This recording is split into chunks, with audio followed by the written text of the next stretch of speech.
Everyone just wants to live, laugh, love. But in this disappointing world, there are many who are Hello? faced with lies. 48 hours before we were getting on the plane, he broke my heart like my ex-husband never could have done. We went to therapy. We were actively trying to work on things. You found out how? The way that I actually confirmed who the 19-year-old was, This is Live, Laugh, Lies. Okay, I'm so excited because my first guest is Gabrielle Stone, who went viral back in 2020 on TikTok. She had written a book based on her real life experience, her love life. Today, we're going to talk about the story that inspired this book, and she is the perfect first guest because this is Live, Laugh, Lies, and there's a lot of that in her book and in her story. You heard that right. First guest. Gabrielle was in fact Susie's first guest recording back in July. We've been keeping this bad boy in our back pocket all this time. Enjoy. I want to take things back to the beginning. I feel like that's going to paint the full picture of really how your story unfolds. Mm-hmm. So prior to meeting your first husband, what was your relationship or dating style like? And then what was it like when you met him? So I come from a history of the fear of abandonment. When I was, not to start everybody off with like this really heavy stuff, but when I was a young girl, I lost my father. I walked in and found him dead on the floor from a heart attack. And instantly in that moment, I developed this when I love someone, they leave fear of abandonment belief that was subconscious, obviously.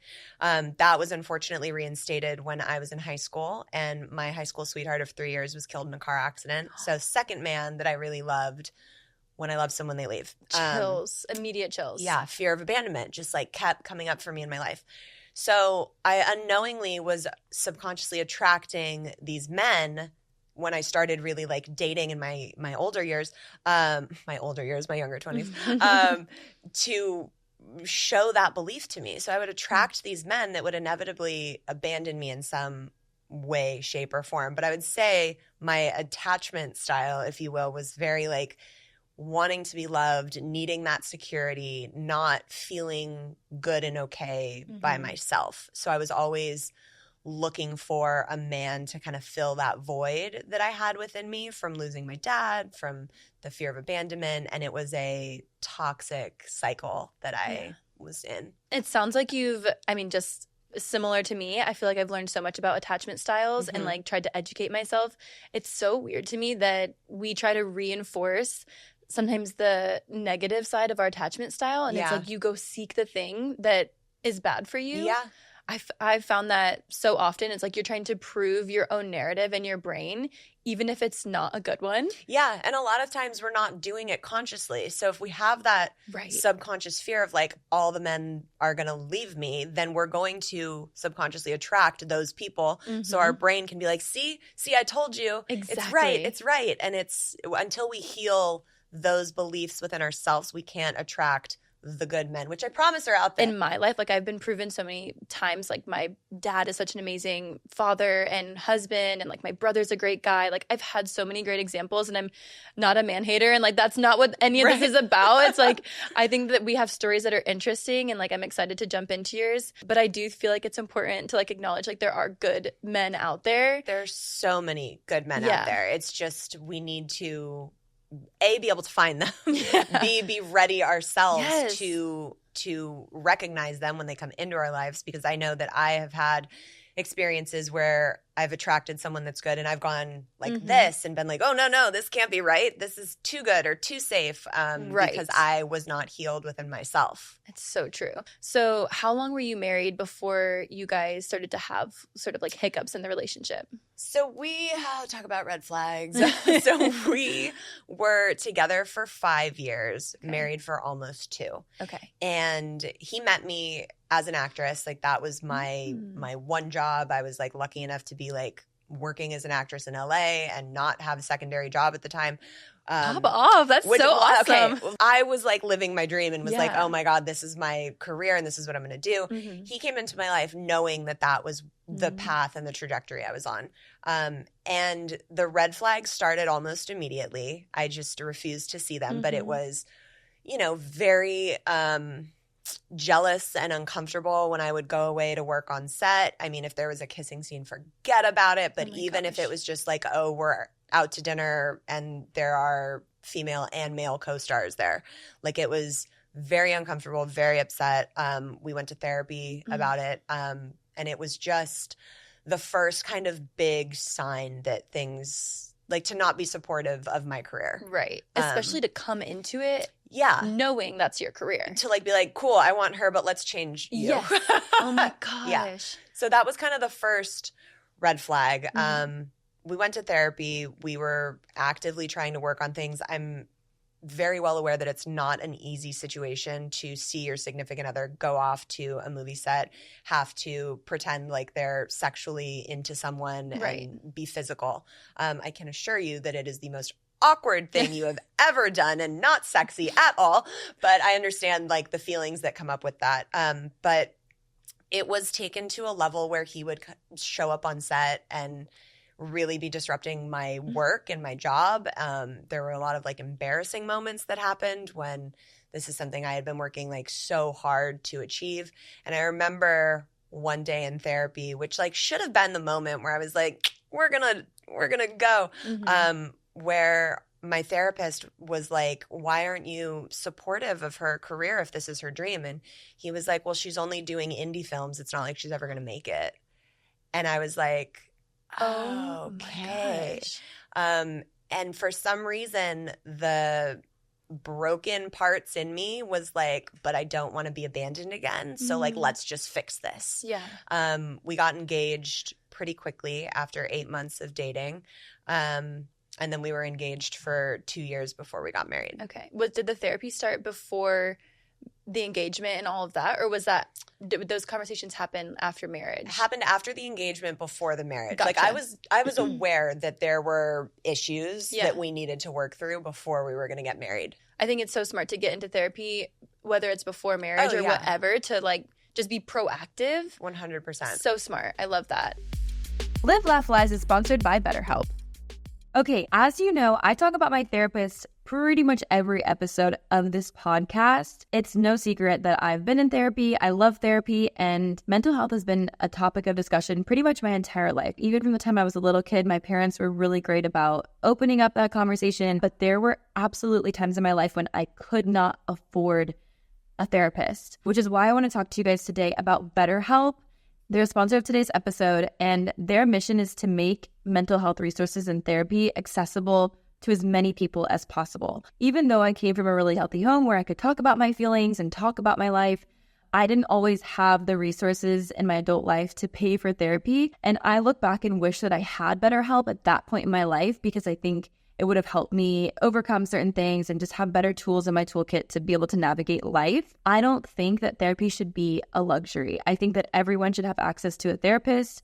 And a part of their mission is to make sure that everyone has easy, affordable, private access to high quality therapy. It can take a few tries to get it right and get comfortable with the right therapist. So if I had a tip or trick for you guys, it would be to just start. Open yourself up and see where it goes, and be patient with the process. Overcome your fears with BetterHelp. Visit BetterHelp.com/LLL today to get 10% off your first month. That's BetterHelp, HELP.com/LLL to get 10% off your first month. Okay, so you did some premarital therapy and then you're married.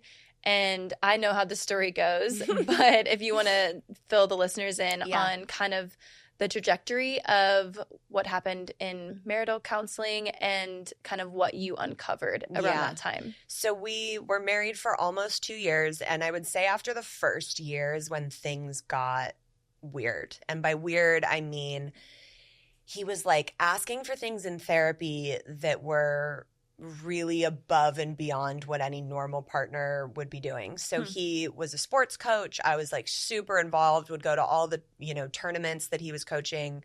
We would like fly to the big ones. All of those kids were at our wedding. Like we double dated with the parents. Like they were like part of my family. And suddenly it was, well, you're not doing enough for my job. Like, why aren't you coming to the practices? And I was like, well, I don't ask you to come to my auditions. Like, what a weird request that is. But okay. And it was, we're not having enough sex. Like, if we're only having sex 3 times a week, that's not enough. I need it like twice a day and Oh my God. 50 Shades of Grey style. I was like, Oh my I don't gosh. care if you're fucking Channing Tatum. Like, that's not happening. I don't have it in me. I don't have it in me, nor do I want that. Yeah. And I'm like busy trying to work. Yeah. So it was stuff like that. And then offhanded comments that would start on my appearance. And it's kind of hard to explain it how you wouldn't, just because now I would be like, girl, leave, what? Yeah. But the way he would say it wouldn't make it seem so horrible. Like, it would be like, oh, I think you should like dye your hair blonder like you had it in high school. It looked really, really good like that. Or what do you think about maybe like getting a boob job one day if I paid for it? Like, I think you would look really great. Or like, this trainer has like your body type. I think you should go see her. Stuff like that. That was very triggering for, you know, the body dysmorphia I've had in my life. Come to find out, all of those requests were to make me look more like the person that he was having an affair with. Oh my gosh. Oh, that makes me sick. Yeah, it was. That makes me sick. It was cringe. But so, not to bury the lead, but he ended up having an affair with a 19-year-old. For what I know to be 6 months. There were also numerous other women that he was communicating inappropriately with. Like, there were Snapchat porn accounts, and like, it was, oh my gosh. I like opened up Pandora's box when I found everything. Wow. And that was almost at our 2-year wedding anniversary when I found all the stuff. Wow, that's a lot. I also think, going back to your point about the physical appearance stuff, I feel like, although he also may have been like wanting you to look more like this person, I also think that like somebody like that is probably just trying to break you down. Oh, for sure. And just get in your head and start comparing yourself to an unrealistic expectation of what he's wanting. Yeah. And oh my God, that pisses me off. But it is so true, because I feel like people that are either narcissists or cheaters, liars, whatever it is, unless they're really dumb, they're usually really good at what they do, and you don't see it happening. That's a really good point that you bring up, because at the time, like, I didn't even have the vocabulary of narcissist or all of these things that are so, you know, widely spoken about on the internet now. But looking back on it in the moment, it was like, he's just an idiot and decided to like go have an affair with this really young girl, and like, thank God I'm getting out now. And now looking back on all the things and seeing all those red flags and seeing how he was starting to try to control me. Like, it was, I remember we had a conversation once, which again should have been a giant flag, that I was just like covering my eyes being like, we're at a carnival, it's fine. He said, you know, if you want to keep acting and following this passion that you have, then like, we're going to continue splitting all of our bills. If you want, I can take over everything and you can just be a stay-at-home wife. I'm totally happy to do that, but you have to give up acting. And I was like, no. So I just continued to keep paying my half of everything. Yeah. But those were the things that people start to do to control you and pull you away from, you know, if you have no financial stability, how are you going to leave when you find out all the things? Yeah, no, absolutely. That's one thing I feel like my mom taught me growing up, which she has a wonderful marriage and amazing relationship with my dad, but she was always like, you have to like have your own means. Yeah. Because you never know what kind of situation you're going to find yourself in, and you never want to feel like you rely on that person financially, that you can't afford a lawyer or resources to help yourself. And that's exactly what narcissists and people like that do. They alienate you from people who can help you, and him trying to control you like that, it's like, it's so scary to think if you had chosen that route, like how different your life could have been. It's always like a slippery slope when I speak on like where the trajectory of where his life went, but it makes me feel bad for the person that he ended up with, because I saw all of those things happen. The boob job, the changing of the aesthetic, the financial control, and I didn't realize that he was attempting to do that to me. I was just not the one that was going to let that happen. And I'm really thankful, daily thankful, that I got out when I did. Amazing. I love that. I feel like everyone listening is going to be curious, and so am I. You mentioned like Snapchat and some social media stuff. Is that how you caught him, or were there signs that he was having an affair outside of social media? Like, how did you discover this? It's so funny because this is such a small portion of the book. I wasn't even planning on writing about it in the beginning. I was going to be like, look, I was married, I got cheated on, I got divorced, and then all of this shit happened.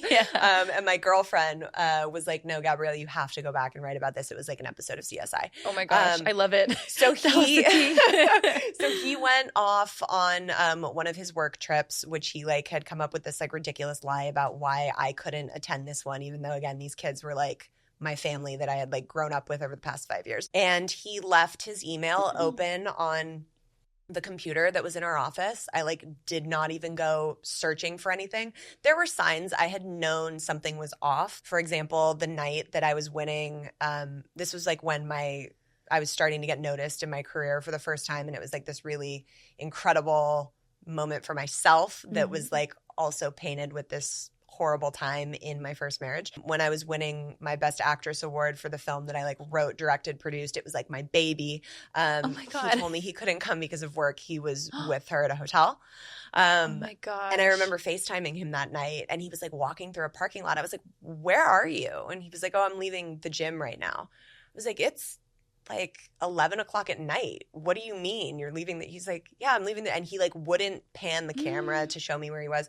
So there was stuff like that where my gut knew, but I was like, this man does not have the balls to physically go cheat on me. Like, there's no way. Yeah. I had never felt the need to look through his phone.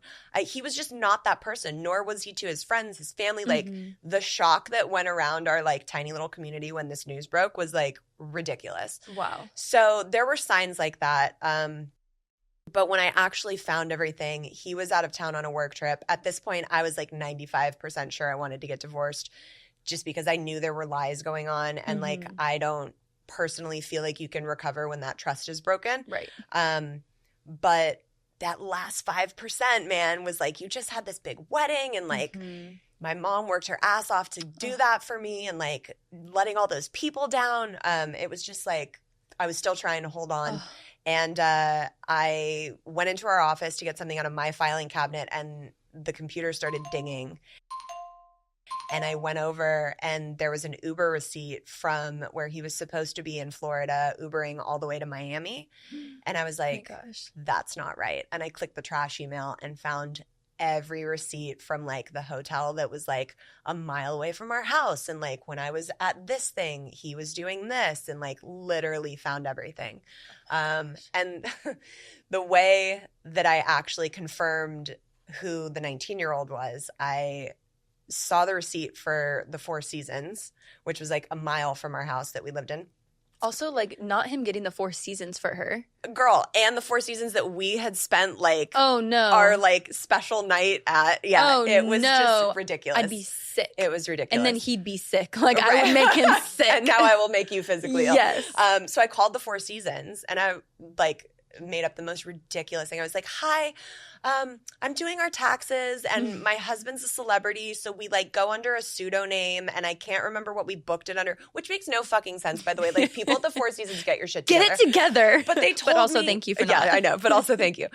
They told me both of the names. He had booked it under a fake name, which I then used as his name in the book that I wrote. Oh, I love it. And I got her name and we found her and basically like ended up following their trip in Miami on her Snapchat. No freaking way. I was like watching my husband in another city, like taking this 19-year-old out, buying champagne, going to Nobu. And I was like, cool, I'm going to be getting a divorce. Yeah. My thought process, which obviously at the time you're probably not thinking this way, but like hearing this, I'm like, good, and I will ruin your life, you know? Like, cool. Like, just wait. I'm going to produce an amazing book, write about it, pop off. Well, and I had no idea at the time that that's how it was going to go. But yes, that is – but I did know, like, I was very clear that I would be obviously leaving. And a lot of people – I get it's very different when you have kids. Like, there's a bunch of – like, each situation is different. But for me personally, like, there was no – even if he had wanted to, and I don't think he was planning on coming back to try and salvage anything. Right. But there was no, like... no desire to stay. No. I love that. This I'm was so like glad. a get-out-of-jail-free card for me. Because I had been unhappy for at least a year and a half as Wow. the time he had been cheating. So. Yeah, that's actually an amazing way to look at it.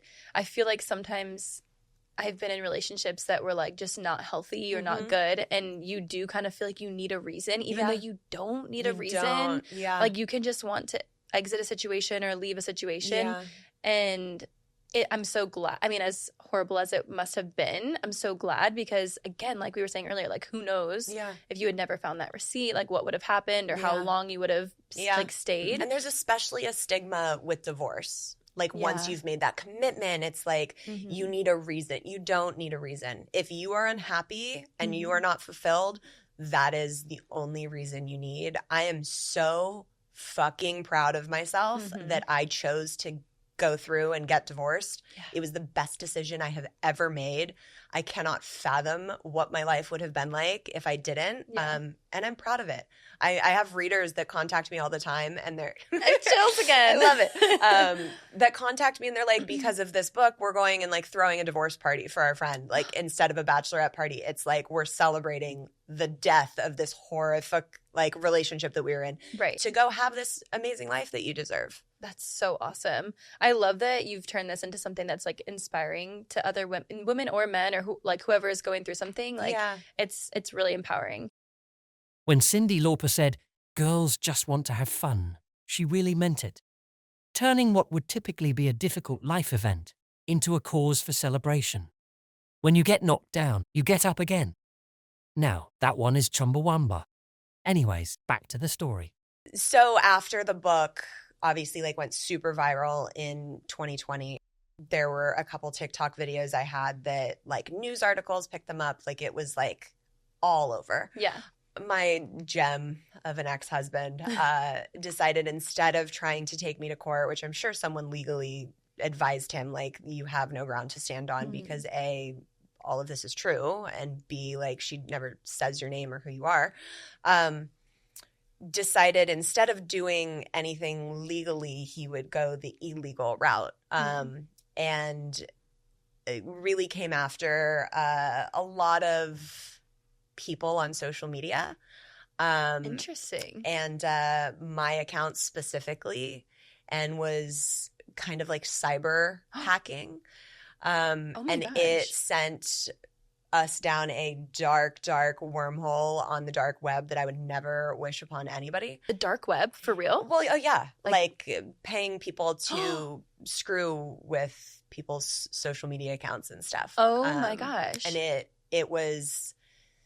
it's like the tip of the iceberg of a whole thing that I could do an entire Lifetime movie about one day. But it was a really crazy time in my life. And I also had a lot of other women then come forward being like, I need to apologize to you because you were married to him and I was talking to him, and like wanting to kind of like clear the air once the book came out. Wow. So did those women, they knew you were married and they were still having an Yeah, affair? there was one who he coached with on the same team who had like been at parties in our home and like spoken to me and was like called me and said, I'm so sorry. Like we were exchanging like really inappropriate photos and now I'm in AA and I want to come and like apologize to you for that. And I had the full conversation with her and respected her for doing that.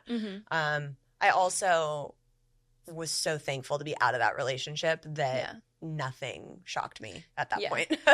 That's amazing. And did you feel like you had forgiveness for her when she did that? Or was it just more so like, hey, I recognize what you're doing and like, I'm going to respect it? But like, did you feel forgiveness and understanding? This is always a hot topic. I've talked about this on my podcast before, and it's either the most loved or hated episode. But for me, I always work towards a place of forgiveness, not because other people necessarily deserve it, because oftentimes they don't. But I know that all the things that I'm trying to create and manifest in my life, like to be at a peace within myself is most important to make that happen.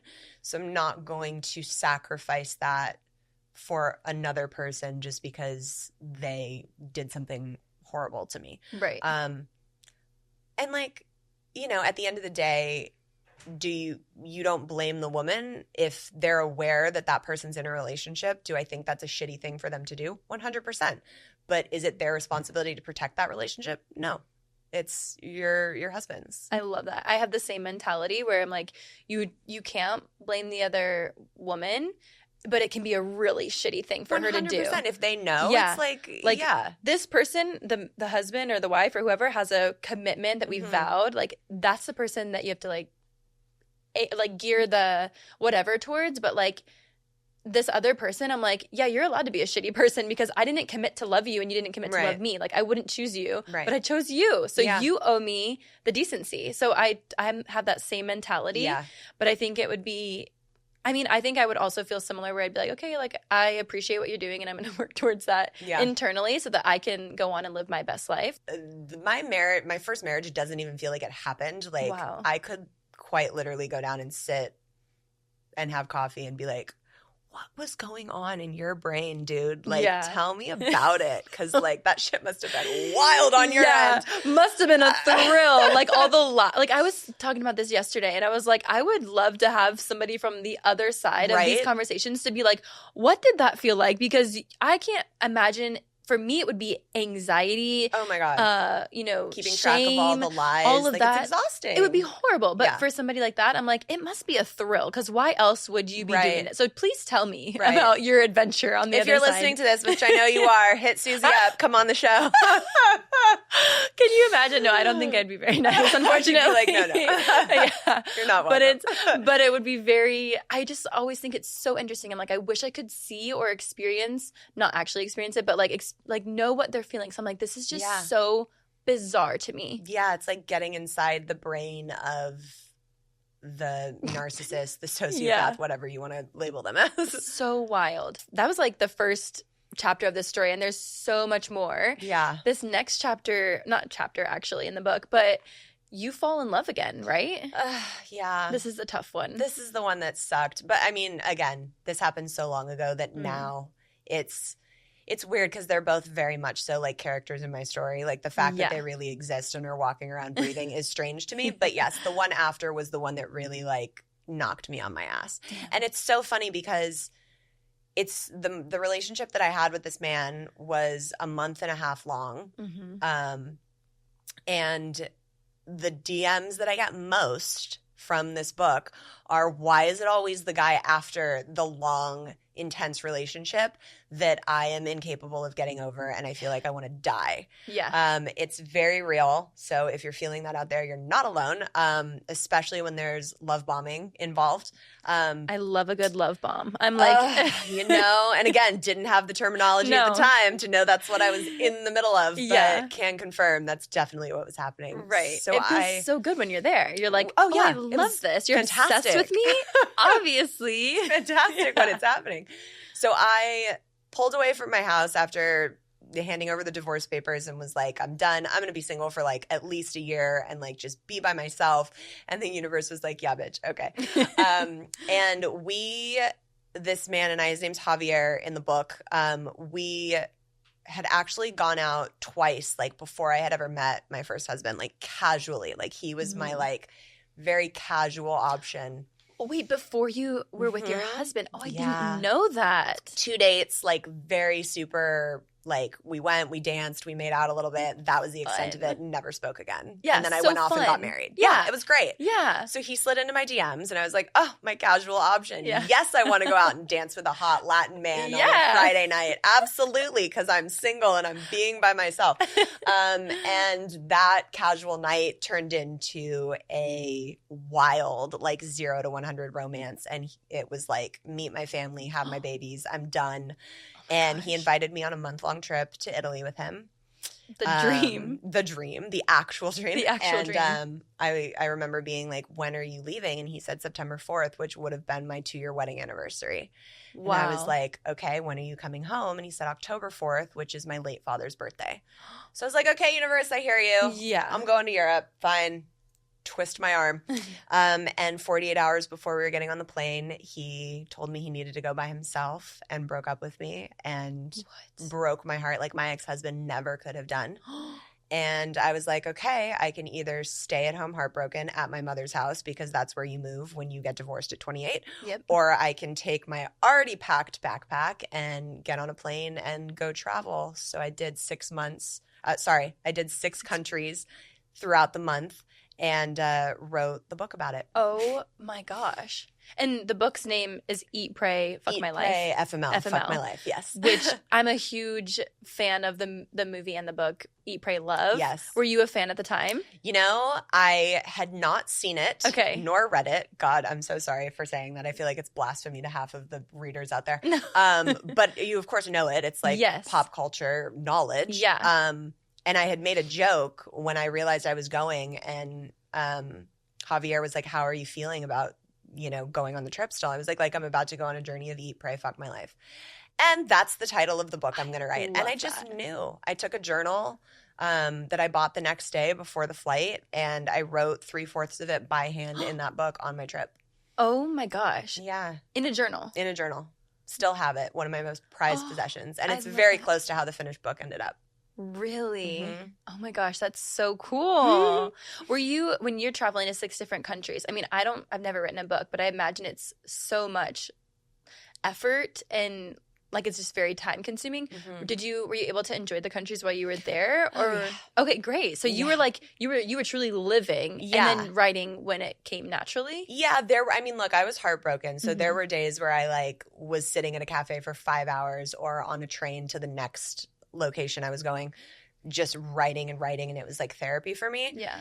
I was also partying and meeting people Yeah. and doing all the things and seeing the sights. It's not Eat, Pray, Love. It's Eat, Pray, FML for a reason. Yeah. there were bad choices made, and there was healing done. And Yeah. it was the trip that I was always supposed to have in the first place. And circling back to attracting those men that would abandon me. I mean, I attracted my ex-husband who abandoned me in one of the most heinous ways possible. Yeah. And the universe was like, "Cool, are we ready to do this differently?" I was like, no, I'm good. You over there, Yeah. sir, come on up. And he literally abandoned me 48 hours before we were getting on a freaking plane that he invited me on. So the universe put this trip in my lap and was like, "Okay, are you ready to heal this? Are you ready to go learn how to be alone and be comfortable with being alone and be okay by yourself?"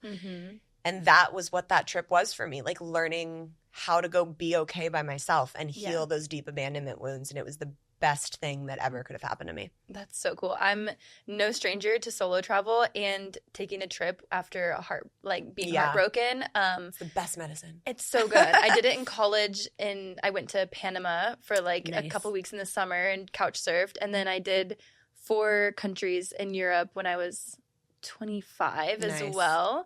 And for me, I mean, I was kind of scared when I went to Europe by myself. It was my first. I had lived in Japan prior to that, but that's the safest country in the world. But going to Europe and backpacking, I was like, oh my gosh, I'm really on my own, and I'm staying in hostels and meeting strangers and going out, and it was the first time where I was like, wow, this is kind of scary for me. But I look back at that and I'm like, it was so empowering. And I always am an advocate of safety and planning so that you can be spontaneous. I'm a huge advocate of all of that, because I think as a female solo traveler, it is risky and it can be dangerous, but it was such an empowering thing for me to be I can manage, I can take care of myself. I was able to figure this out. Yeah. And even you though realize it was how capable scary, you are by yourself. Exactly. Yeah. And in a place where people don't speak the same language as you, and all these different things, it really was empowering. Do you, when you talk to people, your fans or people that have found your book, do you recommend solo travel as a thing? 100%. Yeah. And I'm like, look, if you can't, first of all, people think, they're like, oh, I love that you could just gallivant off to Europe. No, let's be clear. I wish I would have written about this in the book, because it's the one comment I've gotten consistently on when TikTok videos go viral. Yeah. People are like, oh, it must be nice to just go off to Europe for a month and you can pay for all that. Right. I was broke. Yeah. I was sinking money into a divorce attorney that didn't do jack shit for me. I sold my wedding ring for $5,000. Yes.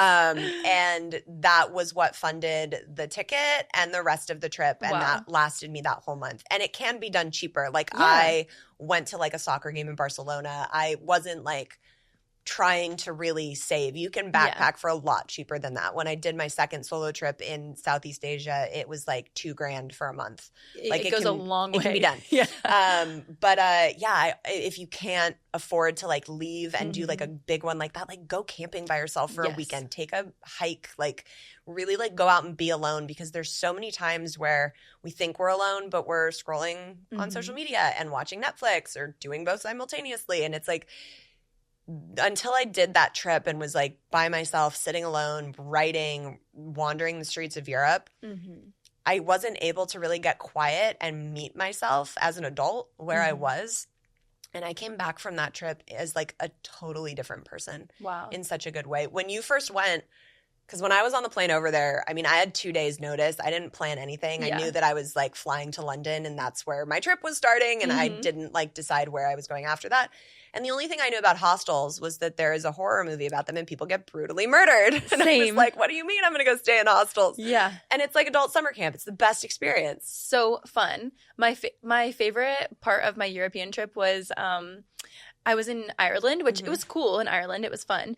But it was kind of like the least exciting country as far as like things to experience, at least from where I went and stuff like that. But I was in an all women's hostel room. Fun. And there were 7 of us and we called ourselves the Fab Seven. And we took Ireland by storm. We were like a week just like literally gallivanting through Ireland. It was so much fun. And I still keep in touch with some of those girls today. Like the most fun thing. You're so right. It's like adult summer camp. And it is like, it was scary though. Like even looking back, I'm like, oh my God, I can't believe I did that.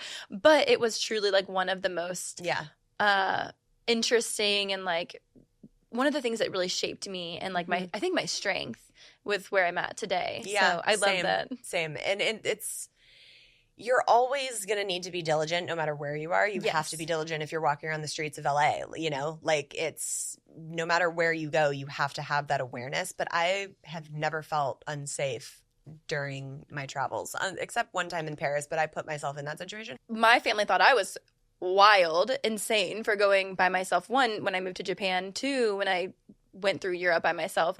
How was your family? You've just gone through a divorce. You've just fallen in love, went from 0 to 100 with this, you know, love of your life kind of guy.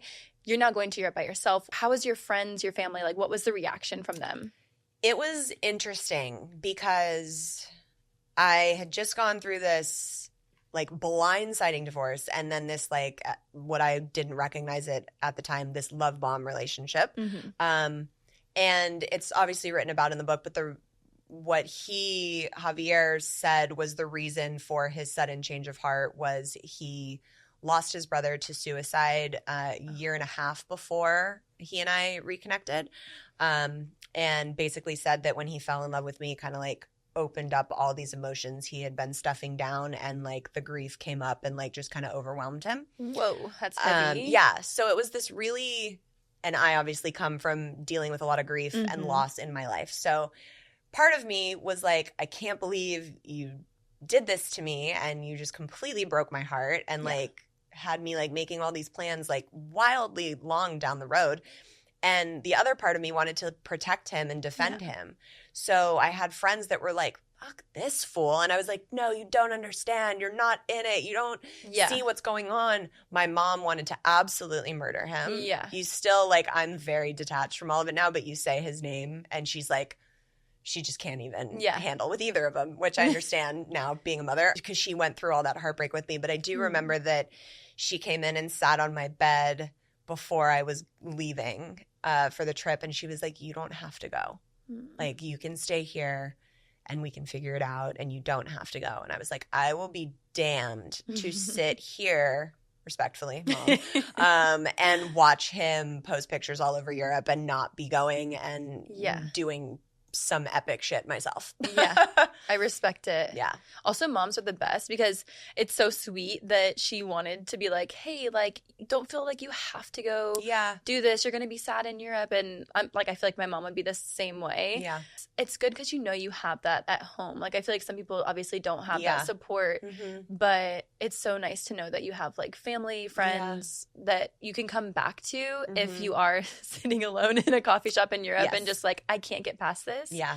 And a lot of people that do solo travel have had those moments. Absolutely. And sometimes they push through and sometimes they do come home. Right. But it's about taking that step and getting out of your comfort zone, because 99% of the time the universe is going to catch you and it's going to be freaking magical. Mm-hmm. Did you and Javier connect after Europe at all? So he did read the first book. Okay. And was very, I am still to this day, will give him props for this. I am very thankful. He, his mother, his sister, everyone signed a release form for me. So whoever there are text messages between me and them from in the book had to sign a release for that. Oh, wow. So they were all aware of it. They were all supportive of it, which really allowed me to release it and publish it, which is scary in its own right when it's such a personal journey of yours, with a good conscience and knowing that like everybody was behind me on that. Except my ex-husband, obviously, but, you know. That's on him. Can't win them all. Yeah. And so, yeah, he did read it. I remember having a conversation asking him how he felt about it. And he's like, it was really difficult for me to read, and every word is exactly how it happened. Wow. And I felt really good about that. Yeah. There is a sequel to it that I released. It's called The Ridiculous Misadventures of a Single Girl. Cute. I love that. It's pretty much the 2 years of my life that happened after Europe. Okay. Spoiler alert, you do meet my current husband in that book, but the journey it took for us to get here is ridiculous. But I can say that Javier was not thrilled nor supportive of book number 2. Really? Yeah. I don't think I think he was like, this is so cute. She's going to go write a book about her feelings and it's going to maybe sell 500 copies and help some people. And, you know, good for you. And I'm glad you mended your broken heart. And then it went super fucking viral and became a really big deal. And I don't think he was prepared for that. Did he get any like heat or like backlash from it? Or do you think it was just that he was okay with it being a little thing that you're doing, and then when it became something that's really freaking awesome, it was like, I don't know if the word would be jealousy, or I don't know what it would be like. Why do you think the negativity came around after it popped off? Such a layered answer. Okay. And I can try and answer it from my perspective. I don't know what his answer would be. Mm-hmm. From the conversation I had with him about the second book, which was not, he did not give permission for that, which is why there are no text messages in that book.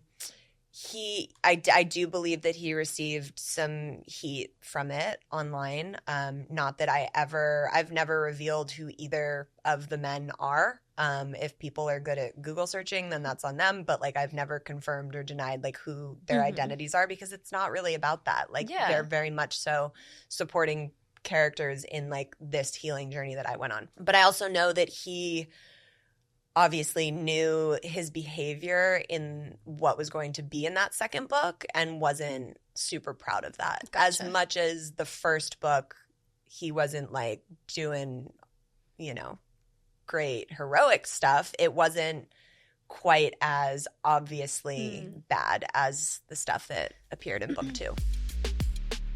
You guys already know I love my little fungies. They're these little gummies that I eat, and they're absolutely delicious. They're packed with tons of vitamins, including lion's mane. And if you've ever gone out with me, you know that I like pack them in little Ziploc bags, and I bring them like if I go out with friends, and I'll pass them out as like a little sweet treat after a night of drinking.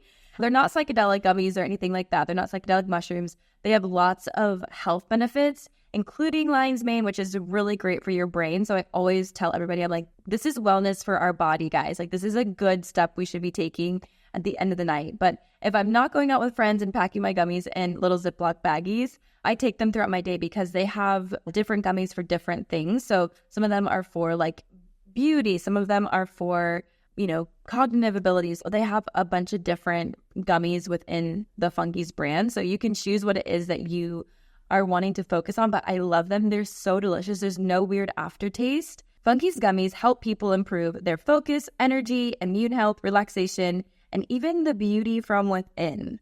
You can find these gummies at the vitamin shop of any Walmart. They're usually less than $10, so they're super affordable. Or you can visit eatfungies.com and enjoy 20% off with code LIVELAUGHLIES. That's eatfungies.com with code LIVELAUGHLIES. were there any of the similar characteristics between your first husband and Javier?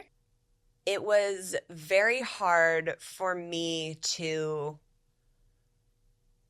recognize the fact that as much as he wanted me to believe and I wanted to believe that Javier was not necessarily a good guy. Gotcha. Do I put him in the same category as my ex-husband? No. Mm-hmm. That's like sociopathville, and Yeah. I don't use those terms lightly. Yeah. But I think I defended him for a very long time and was very clouded by the grief element that Mhm. I resonate with so much. And then as things unraveled in the second book, it became a little more clear that it was less about that and more about like typical men Gotcha. panicking shit. Okay. That makes sense. Yeah. Yeah. And I feel like a lot of women can resonate with that too. Yeah. It's so hard when you're I've always felt like this with relationships. I've always like given so many outs to the people I date where I'm like, hey, like there's no pressure. Like Right. if you're not interested, like totally fine, but just tell me. Yeah. Like that's all I want is like the consideration to know like where you're at, because I'm very much okay with like going slow, or like I feel like I'm at a place now where like I'm ready for the person I want to be with for the rest of my life. Yeah. But I don't want to be like fed Bullshit. something. Yeah, fed bullshit. Yeah. Exactly. Like Yeah. I want to know where I stand, and I don't need you to lie so that we can have a 6 month, a year, 2 years, whatever it is. Yeah. And then we break up and you're like, oh, you were never planning to be with me Yeah. anyways. You know what I mean? Like, yeah. And I used to tell my ex-husband that like when we were together, like if we're ever at a place, like just tell me and like we'll break up and we can like try and even be friends after, and like we don't have to do a whole big thing. yeah, I'm the same way. There's a part in the second book that I write about where my ex-husband and I actually run into each other. Oh, wow. It was like out of a movie. He like pulled me over off the side of the freeway and he was like, I just like, remember you saying that like if we ever broke up, like maybe one day we could be friends. And I was like, am I in the Twilight Zone? Like that was before all of this went down the way that it did. Like that was before. Wait, No. You misread what I was communicating. Let's be clear. Not after you lie and cheat on me for 6 months, No. maybe longer, and basically ruin our marriage. Like Completely. I was talking about communication. Yeah. I was like, if you were ever just like, I'm not happy, I'm going to bounce. I would have been like, cool, no problem. Let's just like appreciate sign the honesty. paperwork. Yeah. Yeah. Not really the case now. So it's just, it's crazy that you have to go into relationships and be like, hey, can you just be a good person? Like, just don't be shitty to me. Unfortunately, I know from the fan base that I have, whether they are now, from the readers that I have to listening to the podcast, like how many people have gone through it. And I hate, sometimes people get triggered when I say this, you have to take accountability for the people you're attracting into your life. So like, if I would have kept being like, poor me, poor me, poor me, like these guys keep cheating on me, or these guys keep leaving me, or these guys are assholes repeatedly. Like there was something in me that was attracting those people into my life to learn a lesson, to fix myself, to grow, to heal, so that I could then attract someone like the person I'm with now. Wow. And so many times people will be like, well, I just keep getting cheated on. And it's like, that sucks. You don't deserve that. But you're attracting those people. Something in your energy is attracting those people. So you need to figure out what that is and fix and heal it so you can attract the better men, because they are out there. They do exist. We're just not magnetizing them right now. Right. And it's so important to like look within. And this is for like friendships, for jobs, like anything you're attracting into your life. If there's a pattern going on, right. that's like the universe being like, look at yourself. There's something here that you need to handle. How did you figure that out? And like, what advice would you give to somebody that's feeling like that? Like, obviously, I feel like it's easy to say like, oh, you need to like fix that or figure that out. Like, would you say therapy? Would you say there's books that have helped you? Like, what was it that got you from where you were to where you are now? Yeah, a lot of stuff. Yes, I'm a huge proponent of therapy. Like one of my non-negotiables as a relationship is like therapy. You have to be open to therapy if there's a problem, if we want to go together, if we want to go solo, like huge, even if nothing's wrong, like everyone should go to therapy. Yeah, I agree. Proactive. Yeah, proactive. yeah. Let's just like do it. Yeah. And the solo travel really like helped me get away from the noise of the life I had created in LA, and allowed me to really rediscover who I was as myself. And when you get quiet with yourself, there's so many things that come to the surface that you can be like, oh, this is like a pattern, or this has been a belief in my life for a really long time. I think why people usually pick up my book because they're like, oh, this looks super fun. And like, you know, she's going to sit down with us and like tell us about Europe and like drink a bottle of wine. And that's very much so how I write and what you get. But I'm also on this like deep healing journey. So all of the stuff that I'm looking at and discovering and working through, people will read and be like, oh shit, like that's me. And that's what I've been doing. So books like this, or any self-help book that doesn't feel so in your face as a self-help book, are always really great places to start. I also wrote a journal called Fuck Off, I'm Healing. And it's a step-by-step guide with like prompts and questions for people to really like walk through and try and undo some of the trauma that life has thrown at us. And journaling in itself, just free writing, hugely helpful just to see what comes up. And listening to podcasts like this where people can like resonate and be like, oh, okay, this is something that I need to like be aware of. A lot of times just bringing it into your awareness is enough to start that healing process. I love that. When you met your current husband, from the sounds of it, amazing. Yes. So healthy. Like everything's. I mean, we got there, but yes.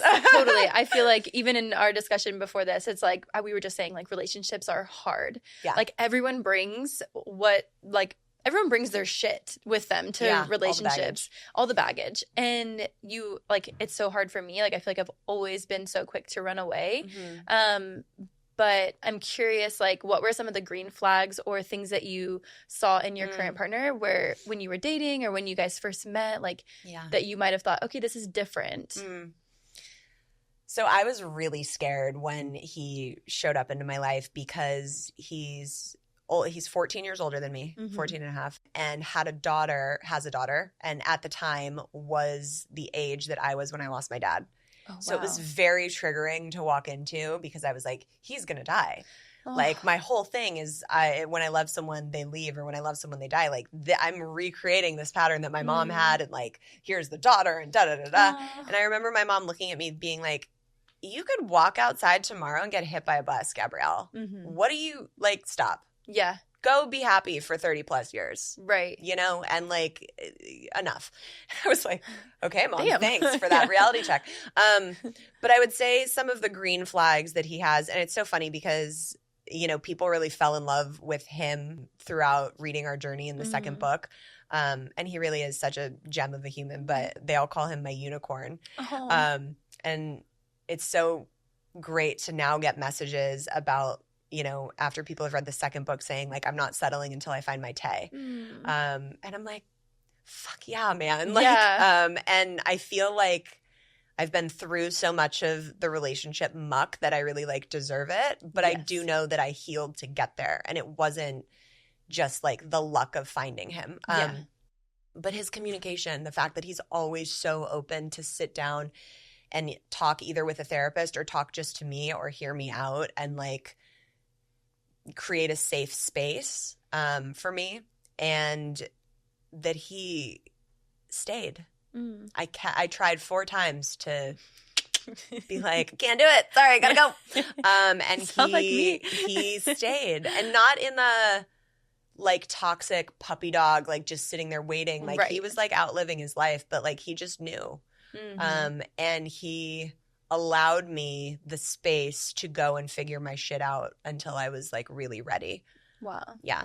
That's so awesome. And before you guys take that in a toxic way, when you're like, the situationship I am, it's going to be fine because we keep coming back to each other. Like we always kept very clear boundaries, very clear communication. Nothing ever overlapped. Like it was very difficult, but it was always done with a lot of mutual respect and care. Yeah. And I feel like that comes back to the topic we were kind of saying earlier where it's like, just tell me. Like, just communicate. Yeah. That solves so many issues. Like, if you are just upfront and honest, like, the only way to get to the other side is to go through. You know what I mean? Like, to face things head on and be like, this might be a really hard conversation, but Yeah. we need to have it. That's what I've found for me is like almost to the point of a fault where I'm like, it's kind of scary that I just like over communicate everything because I just want everything out there. I want to know where I stand. I want people to know where I'm at. And it can be so uncomfortable, but once you start doing it, it's like, it just makes everything easier. Yeah. If you know where you're at and you know where your partner's at, like it just makes everything better. Because there's always going to be stuff that comes up. Yeah. You know, even in the most perfect relationship, there's always going to be stuff that happens in life. And if you have a healthy line of communication, it's going to allow you to not only get through those things, but strengthen your relationship at the same time. Obviously, you did a lot of healing, but was there ever a part of you that felt like you weren't going to find what you were looking for? Yeah. Yeah. Every country I went to on that trip, I was like, oh my God, I have to go home soon. And what if I'm not healed? And what if I'm not fixed? It was like the most anxiety-inducing experience. And I remember when I got home, I walked back into my bedroom at my mom's house and dropped my bag down and was like, what the fuck do I do now? Because the carousel just stopped. Like it was like the divorce, the love bomb, the breakup, the Europe trip, meeting all these people, traveling to all these different countries, and now you're home and you actually have to go through and get divorced and you're still heartbroken, and what are you going to do now? Yeah. And it was probably one of the most depressed times I've ever experienced in my life. And I remember one day I woke up, and this is written about in the epilogue of Eat, Pray, FML, because it was something I was searching for the whole time on that trip, and I found bits and pieces of it, but it didn't click until I came home and got myself out of that depressive state. I was searching for how do you love yourself. It's like this mythical thing that everybody's like, you got to love yourself first. You got to love you before you can be in a relationship. And I'm like, cool, bitch. Can you tell me how? Can I get an instruction? Yeah. And nobody could tell me how to do that. And I remember being at my mom's house and being like, okay, you're going to write down a list of things that make you feel good inside or that used to make you feel good inside, because you don't even know what those are right now. And you are going to do at least one thing on that list every single day. And then you can get back in bed and eat your chips and watch your Netflix show. Love it. So I did. I wrote out a list and taped it on my bathroom mirror. And it was like dancing, creating, meditating, eating well, going to the gym, like stuff that I knew was going to put me in a better mental state and make me feel better. Things that I loved or made me feel good. Yeah. And I started doing one thing every single day. And then a couple weeks in, I was, okay, I'll do 2. Okay, I'll do 3. And now I actually don't feel like I have to get back in bed today. I'm going to like go on without my day. And I started feeling so much better, and it was because I was loving myself. And when it finally clicked that loving yourself is simply doing the things that make you feel love, it completely changed my whole outlook on life, because suddenly I had a tangible way to love myself. And it wasn't this like looking in the mirror saying, I love you, Gabrielle. Because I feel cuckoo every time I do that. If you can, more power to you. It's freaking awesome. I do too. I've like read things where it's like you need to like stand in front of the mirror and like every single part of you have to be like, I love you, I love you, I love you. And I'm like, right. I just like, I don't resonate with that. Yeah. But I know it's healthy. I'm sure like, it is. I know it's good for me. I'm sure but like, it's great. But it always made me feel crazy. Yeah. And now I had a tangible thing that I could show up and do for myself.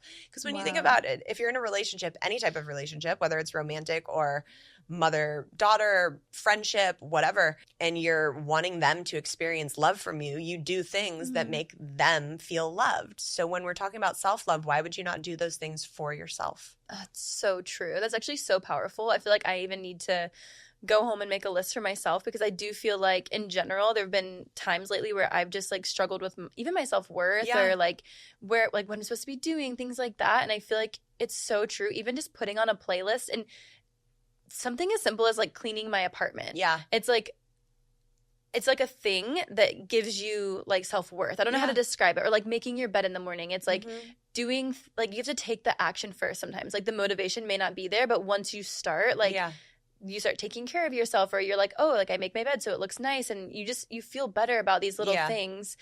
I feel like I do need to go home and make a list. You're like, yeah. Everyone listening, I feel like we all should like have a list and every day do like tape one it up thing and pick a couple things. I call it the self-love cocktail because obviously you have to equate it to some type of fruity cocktail. Obviously. And I really like some of the things on my list, you know, are going to the gym and eating well. That's stuff for the long game. I'm not one of those chicks that's like, I love being at the gym. Yeah, let's go. I'm like, no, actually, I'm going to drag my ass here right now and it sucks. Right. But I know it's going to make me feel better in the long run. Yes. And some of the things are like eating sushi and like watching a trashy reality show. Yeah. Totally on the same list. Yeah. Both things are acceptable for the self-love cocktail. It's anything that makes you feel good and is going to allow you to give that love to yourself. That's so powerful. I think that might be like my favorite takeaway from this whole episode because like obviously relationships are hard and like we're all going through our trials and tribulations, but like that's something that I can take into my own hands and be like, I can apply this regardless of what's happening like on the exterior. A self-love cocktail. Spectacular. Give me 14 of them right now. Have you seen that TikTok? Spectacular. Give me 14 of them right now. Really? Mm-hmm. Do you know what's in here? I don't care. Don't tell me. And yes, I watch TikTok. What else am I supposed to do when I'm not narrating? Since this is Live, Laugh, Lies, I want to ask you, if you could live any one part of your life again, what would it be? Oh my God, that's such a difficult question. Jesus. Oh God. So many moments are coming up and there would have been so many other answers, but now I'm a mom and I'm I'm going to say my second wedding. Because I was pregnant, we didn't tell anyone. We announced it during the ceremony. Wow. And when my husband and I walked out, we walked together down the aisle and we got to hold hands and see everybody that was like there that showed up for us. And it was this like, really special moment. And his daughter was there. And I felt like it was the first time our family felt complete because my son was with us. And it was a really special moment. I love that. Okay, is there anything that was difficult when you were going through, but you can laugh about it now? My whole fucking life. That's fair. No, I mean, literally everything in that book. Like I can acknowledge that when I was going through finding out about the cheating and the depths of the lies and like, it's very traumatic when you realize that someone you've been intimate with has been unsafely intimate with someone else and like all the testing that comes with that. Like it's a lot. Now I look back on it and I'm like, God, thank God. Yeah. I sometimes I feel like people, especially my ex, would not believe me when I say like, I really do just like, you know, good riddance. Yeah. And like, I mean, I've literally publicly been like, if you want to come on the podcast, like, let me know. I am very much so. It's fine. I'm very disconnected and very thankful to have gone through it because like, look, all the healing it not only brought me, but brought so many people around the world. And it changed my freaking career. Yeah. So, you know, lo and behold, he was right. Why are you trying to be an actress when that's not your path? You've got other plans. Yeah, we've got other plans for you. I love that. Just laughing through the pain, you know? You gotta sometimes because otherwise life is too freaking heavy. It's heavy. And then what is a lie you've told? Oh, God. Live, laugh, lies. So I'm not, let me preface this with I'm not proud of this. This was in my toxic, like, late teen years. I was probably like 18, 19. And I was dating this guy, found out, lo and behold, like I have a history of people cheating, found out he was cheating on me. We like had this big altercation and then he was like, okay, we're going to work through it. And for whatever reason, I was like, okay. And going into that second round of us being together, I had a plan to not actually just be with him. Yeah. I told him I was pregnant. Oh my gosh. He ended up I'm so sorry if you're listening to this because like I've talked to him since and like we're all good. It's great. Nick, shout out.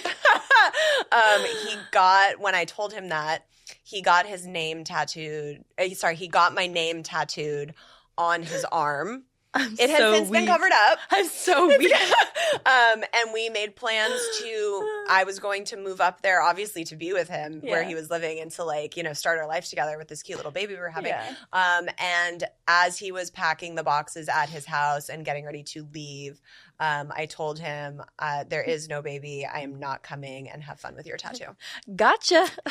And people should have known in the early stages, don't cheat on her. She's going to do something diabolical, like write a fucking book about it, guys. I mean, that is actually that you're a mastermind for that. I also feel a little bad. Like, he was really young. Looking back on it, that's fair. But also don't be shitty. Yeah, that's the moral of the episode and life. Just don't be a shitty person. Right, exactly. Don't be a shitty person, because we will get revenge, whether it's from the universe or lying to you to make you think you need to get a tattoo. I mean, it's just people all the time are like, isn't it slander that you're writing about people? And I'm like, guys, if you want to be written about, behave better.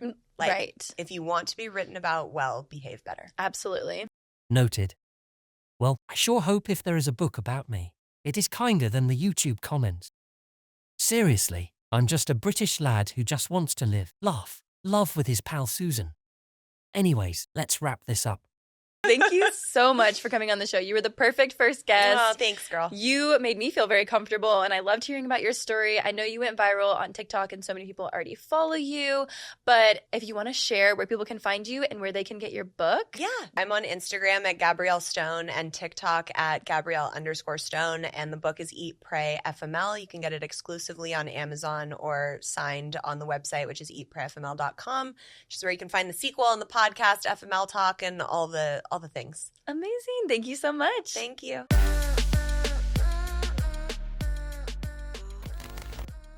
This podcast has been brought to you by Podcast Nation.